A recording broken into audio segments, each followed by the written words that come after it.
जय श्री कृष्ण।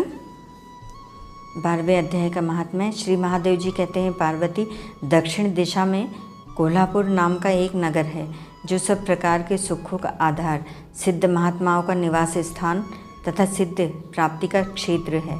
वह पराशक्ति भगवती लक्ष्मी का प्रधान पीठ है। संपूर्ण देवता उसका सेवन करते हैं। वह पुराण प्रसिद्ध तीर्थ भोग एवं मोक्ष प्रदान करने वाला है। वहाँ करोड़ों तीर्थ और शिवलिंग है। रुद्र गया भी वहीं है। वह विशाल नगर लोगों में बहुत विख्यात है। एक दिन कोई युवक पुरुष उस नगर में आया। वह कहीं का राजकुमार था। उसके शरीर का रंग गोरा, नेत्र सुंदर, ग्रीवा शंख के समान, कंधे मोटे, छाती चौड़ी तथा भुजाएं बड़ी बड़ी थी। नगर में प्रवेश करके सब और महलों की शोभा निहारता हुआ वह देवेश्वरी महालक्ष्मी के दर्शनार्थ उत्कंठित हो मणिकंठ तीर्थ में गया और वहाँ स्नान करके उसने पितरों का तर्पण किया। फिर महामाया महालक्ष्मी को प्रणाम करके भक्तिपूर्वक स्तवन करना आरंभ किया। राजकुमार बोला, जिसके हृदय में असीम दया भरी हुई है, जो समस्त कामनाओं को देती तथा अपने कटाक्ष मात्र से सारे जगत की सृष्टि, पालन और संहार करती है, उस जगत माता महालक्ष्मी की जय हो। जिस शक्ति के सहारे उसी के आदेश के अनुसार परमेष्ठी ब्रह्मा सृष्टि करते हैं, भगवान अच्युत जगत का पालन करते हैं तथा भगवान रुद्र अखिल विश्व का संहार करते हैं, उस सृष्टि पालन और संहार की शक्ति से संपन्न भगवती पराशक्ति का मैं भजन करता हूँ। कमले, योगी जन तुम्हारे चरण कमलों का चिंतन करते हैं। कमलालये, तुम अपनी स्वाभाविक सत्ता से ही हमारे समस्त इंद्रिय गोचर विषयों को जानती हो। तुम ही कल्पनाओं के समूह को तथा उसका संकल्प करने वाले मन को उत्पन्न करती हो। इच्छा शक्ति, ज्ञान शक्ति और क्रिया शक्ति, ये सब तुम्हारे ही रूप हैं। तुम परा संवित परम ज्ञान रूपिणी हो। तुम्हारा स्वरूप निष्कल, निर्मल, नित्य, निराकार, निरंजन, अंतररहित, आतंक शून्य, आलंबहीन तथा निरामय है। देवी, तुम्हारी महिमा का वर्णन करने में कौन समर्थ हो सकता है, जो षट चक्रों का भेदन करके अंतःकरण के बाहर 12 स्थानों में विहार करती है। अनाहत ध्वनि, बिंदु, नाद और कला, ये जिनके स्वरूप हैं, उस माता महालक्ष्मी को मैं प्रणाम करता हूँ। माता, तुम अपने मुख रूपी पूर्ण चंद्रमा से प्रकट होने वाली अमृत राशि को बहाया करती हो। तुम ही परा, पश्यंती, मध्यमा और वैखरी नामक वाणी हो।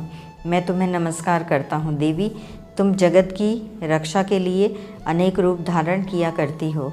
अंबिके, तुम्हारी ब्रह्मी, वैष्णवी तथा महेश्वरी शक्ति हो। वाराही, महालक्ष्मी, नारसिंही, ऐन्द्री, कौमारी, चंडिका, जगत को पवित्र करने वाली लक्ष्मी, जगन्माता, सावित्री, चंद्रकला तथा रोहिणी भी तुम ही हो।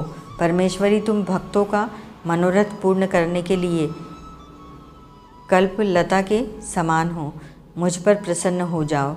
उसके इस प्रकार स्तुति करने पर भगवती महालक्ष्मी अपना साक्षात स्वरूप धारण करके बोली, राजकुमार, मैं तुमसे प्रसन्न हूँ।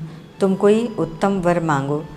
राजपुत्र बोला, माँ, मेरे पिता राजा बृहद्रथ अश्वमेध नामक महान यज्ञ का अनुष्ठान कर रहे थे।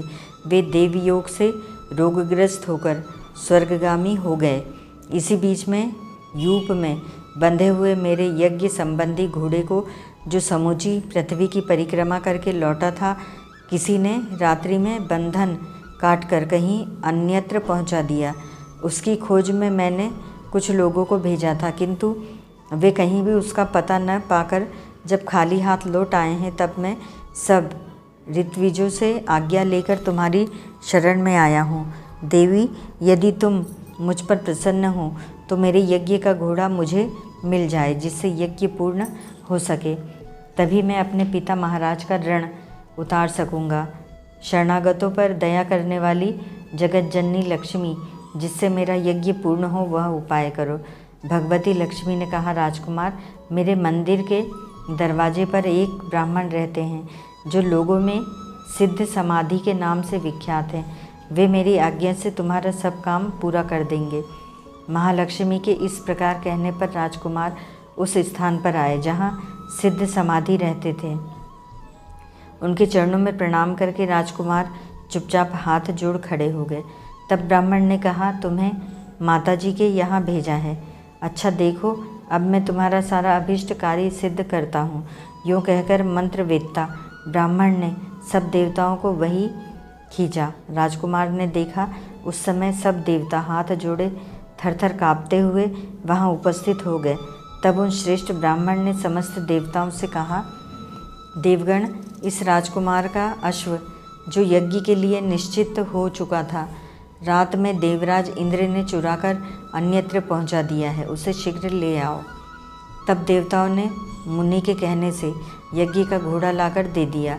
इसके बाद उन्होंने उन्हें जाने की आज्ञा दी। देवताओं का आकर्षण देखकर तथा खोए हुए अश्व को पाकर राजकुमार ने मुनि के चरणों में प्रणाम करके कहा, महर्षि, आपका यह सामर्थ्य आश्चर्यजनक है। आप ही ऐसा कार्य कर सकते हैं, दूसरा कोई नहीं। ब्राह्मण, मेरी प्रार्थना सुनिए। मेरे पिता राजा बृहद्रथ अश्वमेध यज्ञ का अनुष्ठान आरंभ करके देवयोग से मृत्यु को प्राप्त हो गए हैं। अभी तक उनका शरीर तपाए हुए तेल में सुखाकर मैंने रख छोड़ा है। साधु श्रेष्ठ, आप उन्हें पुनः जीवित कर दीजिए। यह सुनकर महामुनि ब्राह्मण ने किंचित मुस्कुराकर कहा, चलो, जहाँ यज्ञ मंडप में तुम्हारे पिता मौजूद हैं चलें। तब सिद्ध समाधि ने राजकुमार के साथ वहां जाकर जल अभिमंत्रित किया और उसे उस शव के मस्तक पर रखा। उसके रखते ही राजा सचेत होकर उठ बैठे। फिर उन्होंने ब्राह्मण को देखकर पूछा, धर्म स्वरूप आप कौन हैं? तब राजकुमार ने महाराज से पहले का सारा हाल कह सुनाया। राजा ने अपने को पुनः जीवन दान देने वाले ब्राह्मण को नमस्कार करके पुनः पूछा, ब्राह्मण, किस पुण्य से आपको यह अलौकिक शक्ति प्राप्त हुई है? उनके यूँ कहने पर ब्राह्मण ने मधुर वाणी में कहा, राजन, मैं प्रतिदिन आलस्य रहित होकर गीता के 12वें अध्याय का जप करता हूँ।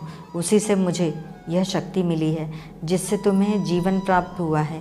यह सुनकर ब्राह्मणों सहित राजा ने उन महर्षि से गीता के 12वें अध्याय का अध्ययन किया।